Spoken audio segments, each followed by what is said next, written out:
जय हिंद दोस्तों। तो आज हम इस वीडियो में आज इन डिटेल में बात करेंगे कि बर्थ रजिस्ट्रेशन के लिए हमें कौन से डॉक्यूमेंट की सख्त ज़रूरत है।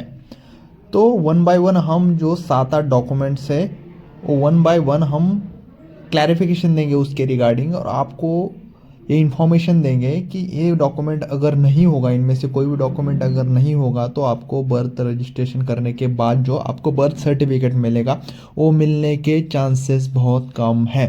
तो वन बाय वन हम ही अब इस स्क्रीन पे दिख रहे डॉक्यूमेंट्स पे जाएंगे। तो हमें पहला जो डॉक्यूमेंट्स लगेगा वो लेटर और discharge slip from the hospital as a proof of event. इसका मतलब ये है, अगर आपके पास डिस्चार्ज कार्ड है तो जो भी एप्लीकेंट है उसको वो लेना है। अगर कोई भी हॉस्पिटल है तो वो हॉस्पिटल भी आपके पास के आपके जुरिस्डिक्शन में जो रजिस्ट्रार है बर्थ और डेथ का, उनको ये भेज सकता है।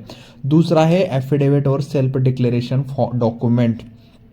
ये बेसिकली एक फॉर्म नंबर 14 है, लेकिन ये अभी इम्प्लीमेंट नहीं हुआ महाराष्ट्र स्टेट में। अगर कुछ स्टेट्स में अगर ये इम्प्लीमेंटेशन हुआ है, आपकी जो हायर अथॉरिटी है उन्होंने आपको इंस्ट्रक्शंस दिए हैं कि उसके रिगार्डिंग आप वो फॉर्मेट में एफिडेविट या सेल्फ डिक्लेरेशन ले सकते हो।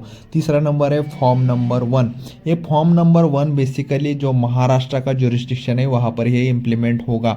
इसमें जो बर्थ की जो रजिस्ट्रेशन है वो यहाँ का रजिस्टर करेगा, जिसको बोलते हैं हम फॉर्म नंबर 1। ये बेसिकली तुम्हारे पास जो भी एप्लीकेंट है उसके पास नहीं होगा। ये बेसिकली जो आपकी जुरिस्डिक्शन में जो बर्थ और डेथ का रजिस्ट्रार है उसके रजिस्ट्रार जो रजिस्ट्रेशन जब करता है तो वो फॉर्म नंबर 1 पे करता है, उसको फॉर्म नंबर 1 बोलते हैं। चौथा डॉक्यूमेंट है एड्रेस प्रूफ।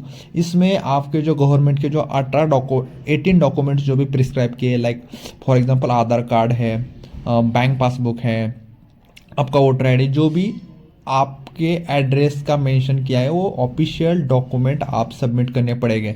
दूसरा है, अगर आपका रजिस्ट्रेशन 31 डेज टू 1 ईयर के गैप में हुआ है तो आपको ये महाराष्ट्र के लिए स्पेसिफिकली बात कर रहा हो तो आपको जो ब्लॉक डेवलपमेंट ऑफिसर है उनके डिलेड रजिस्ट्रेशन के जो ऑर्डर है वो लेना पड़ेगा। उसके लिए आपके जुरिस्डिक्शन में जो रजिस्ट्रार है वो आपको नॉन अवेलेबिलिटी सर्टिफिकेट जनरेट करके देगा। वो वहाँ से आपको वीडियो के ऑर्डर मिलेंगे और उसके ज़रिए ही रजिस्ट्रार फिर से रजिस्ट्रेशन फॉर्म नंबर 1 पे करेगा। उसके बाद ही आपका रजिस्ट्रेशन सक्सेसफुल होगा और आपको सर्टिफिकेट मिलेगा।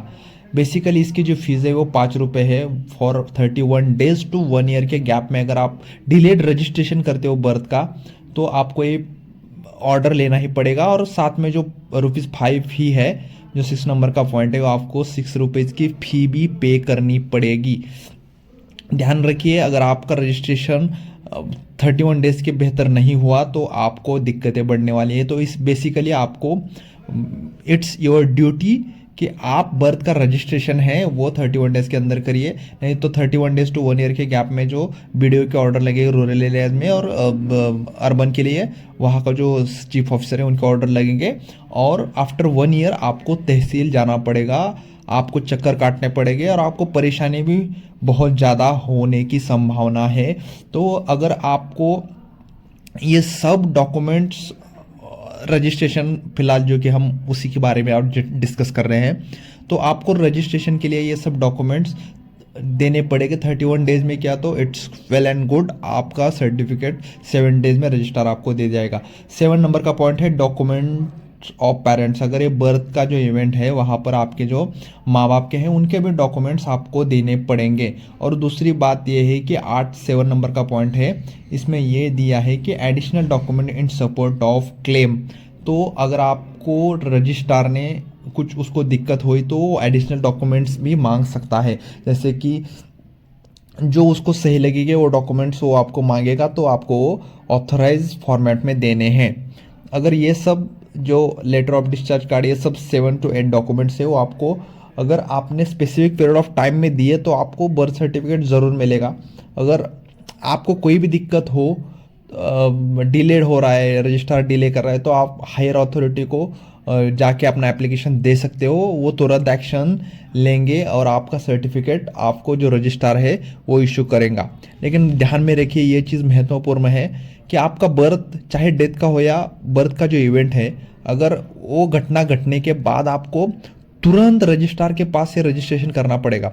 अगर जो भी हॉस्पिटल है, प्राइवेट हॉस्पिटल है, तो वो रजिस्ट्रेशन अपने जो जुरिस्डिक्शन में बर्थ और डेथ का रजिस्टर है उनको भेजना ही पड़ेगा। ये लॉ में अभी नया लॉ आया है, तो वो वहाँ पर प्रिस्क्राइब किया हुआ है। और अभी भी एक लॉ आने वाला है, शायद वहाँ पर आपको अगर रजिस्ट्रेशन आपको भेजा नहीं तो आपको कुछ पेनल्टी भी लग सकने की चांसेस है। तो रजिस्ट्रेशन आप बर्थ और डेथ का करिए। बहुत बहुत धन्यवाद। आप वीडियो सुनने के लिए बहुत धन्यवाद।